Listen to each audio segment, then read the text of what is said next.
1990-cı ilin bugünü 29 noyabr Azərbaycan Respublikasının indiki Daxili İşlər Naziri Cənab General-Polkovnik Vilayət Müəllim Eyvazov kiçik çavuş rütbəsində Azərbaycan polisinin sıralarına qoşulur. Bugün Cənab General-Polkovnikin ilk işə başladığı gündür. Əslində bu bir növ bənzəri motivasiyasıdır. Kiçik çavuş rütbəsindən general rütbəsinə gəlmək, ölkə başçısının rəğbətini və etimadını qazanmaq. Bugün münasibətilə mən başda cənab nazir olmaqla bütün Azərbaycan polisi kollektivini təbrik edirəm. İşlərinizdə sizə uğurlar arzu edirəm. Çox təəssüflər olsun ki, bu əhəmiyyətli tarixi çox kiçik bir şəxsi heyət bilir. Gününüz mübarək cənab nazir. Gələcək günlərinizdə sizə uğurlar arzu edirəm. Sizin həyat yolunuz biz gənclərə bir motivasiyadır.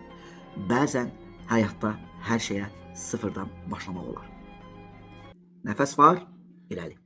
Bizim üzərimizə düşən vəzifə Cənab Prezidentin bizə olan etimadını doğrultmaq, onun ali qayğısının əvəzində peşəkarcasına nümunəvi xidmət aparmaq, xalqımızın təhlükəsizliyini, asayişini təmin etmək, müqəddəs borcumuz isə işğal altında hələ ki olan torpaqlarımızın azad olunması üçün Ali Baş Komandanın hər an verəcəyi əmri gözləməkdir.